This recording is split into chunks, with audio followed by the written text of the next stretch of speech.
I couldn't believe what I was seeing. My parents were laughing as they handed my sister a check for $5.9 million, then turned to me with a smirk, shoved a $100 bill in my hand, and said, "This is all you're worth." My chest felt like it had been ripped open, and I realized in that instant that everything I thought about my family was a lie. Before we dive deeper into this story, make sure to subscribe and hit the bell so you never miss a story like this. It gets intense, and you won't want to miss what happens next. My name is Alina, I'm 32, and I thought I knew my family. Growing up, I had always believed my parents loved me equally, that my hard work, my loyalty, my late nights helping my sister with school projects, my endless sacrifices, they meant something. I thought our family was solid. We had money, sure, but more than that, we had a sense of unity, of trust. Or at least, that's what I wanted to believe. The day of the will reading started quietly. The lawyer's office smelled like polished wood and the faint tang of old paper, the kind of place that whispers of wealth but never warmth. My sister, Claire, 28, was already there, flashing that fake perfect smile she always wore when she wanted attention. My parents arrived last, my dad in his crisp suit, my mom holding her designer bag like it was a shield. Everything looked normal, ordinary, safe. I sat in the corner, my hands clasped, rehearsing the little speech I wanted to give, the gratitude I would show, the respect I would give them.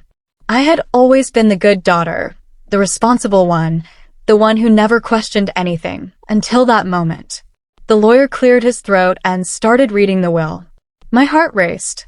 I tried to keep calm, but even as he spoke, there was this strange tension in the room, like the air had been stretched too thin. Then it happened. My parents handed Claire an envelope, and when she opened it, I saw the numbers. $5.9 million. My sister gasped. My parents laughed. Laughing. Not quietly, not politely, but the kind of cruel, triumphant laugh that makes you want to sink through the floor and disappear. And then they turned to me. My hands shook as I took the envelope. I opened it, expecting at least a gesture, maybe a nice note, anything that said, "Alina, we appreciate you." But instead, there was a single $100 bill. $1. 100. My chest tightened. I tried to speak, my throat closing up. This can't be real," I whispered. My mom smirked. "It is," she said. "This is all you're worth." My father chuckled, leaning back in his chair like he'd just delivered the funniest joke in the world. I wanted to disappear. I wanted to scream. I wanted to hit something. I wanted to make them see, finally, the pain they were causing. Instead, I felt frozen. Every memory of my childhood, every scraped knee I bandaged, every late-night conversation, every effort I made to make them proud, everything was suddenly worthless.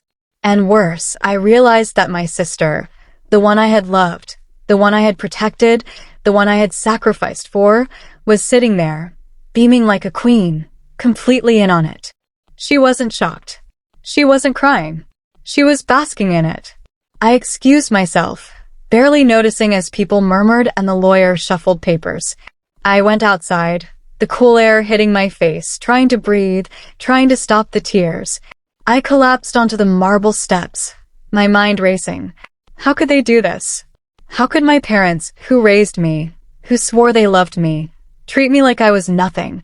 And Claire, my own sister, did she even feel guilty? Did she even care? But then something inside me snapped. Not the kind of snap that breaks you into pieces, but the kind that steals you. The kind that whispers, "You will not let them win." I clenched my fists, my vision blurring with tears and fury. No, I wouldn't cry forever. I wouldn't let this betrayal define me.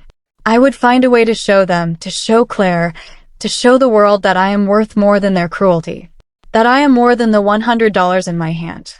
And as I stood up, brushing the tears from my face, I felt a strange, dark calm settle over me, a resolve I had never known. Something had shifted, and I knew without a doubt that things would never be the same again. For weeks after the will reading, I felt like I was walking through a fog of anger and disbelief. I went through the motions at work. I smiled at strangers. I even answered my mother's texts. But inside, a storm raged. Every time I thought about that $100 bill, my chest tightened. Every time I remembered their laughter, I felt a spark of fire ignite. And slowly, carefully, I began to plan. Not recklessly, not out of childish spite, but with precision. If they wanted to play this game, I would play it, and I would win. It started small. I quietly reviewed the family business records, things I had access to but never bothered to examine closely before. I started noticing discrepancies, little cracks in the armor. My parents had been careless, blinded by arrogance and the assumption that I'd never fight back. And Claire, she had her own secrets too. Little lies she'd been weaving, thinking no one would ever see through her perfect act. I gathered evidence, quietly documenting emails, financial records, hidden agreements, anything that would give me leverage. I felt like a detective in my own life, exposing the truth they thought they had buried under money and smiles. Then came the confrontation. I called a family meeting under the guise of reconciliation, of trying to move forward. They all arrived, thinking I was still the same obedient daughter who would nod and smile, who would accept their cruelty with a polite smile. But this time the smile wasn't polite, it was sharp. I laid out the evidence. Mismanaged funds, secret bank accounts, shady business dealings that even the lawyer didn't know about. I watched as my parents' faces went pale, their arrogance crumbling into panic. And Claire, she shifted uncomfortably in her seat, realizing for the first time that her perfect little world was cracking. "You thought I was worthless," I said, my voice steady but cold. "But now it's clear who really holds the power. You laughed at me with $100 in my hand, but I've uncovered everything you tried to hide. Every lie, every betrayal. And now, justice isn't just coming. It's here." The look on their faces was priceless. Shock, disbelief, fear. They realized that the tables had turned. I didn't scream, I didn't cry. I just presented the truth like a verdict, letting the weight of it settle over them. The law, my meticulous planning, and my own perseverance had stripped them of the illusion of control they had always clung to. That $5.9 million? Frozen until audits were complete. Claire's inheritance? At risk for being revoked. The power I never had in their eyes before, I now held firmly. Sitting alone that night, after everyone had left in silence, I allowed myself to breathe. Not because I felt victorious in a petty way, but because I had reclaimed something far greater, my dignity. I realized something profound. I wasn't defined by what they gave me or didn't give me. I was defined by my courage, my determination, and my refusal to let betrayal destroy me. I had turned their cruelty into my strength, their laughter into my resolve. I had fought, and I had won, not just the money or the leverage, but the unshakable knowledge that I mattered.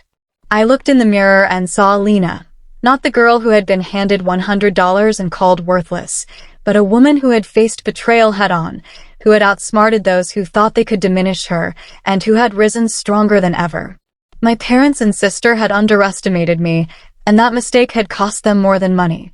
It had cost them the control they thought they had. And me? I finally felt free. Free from their judgment. Free from their manipulation. Free to live on my own terms. Life isn't about what you're given. It's about what you take for yourself and the courage to fight for it.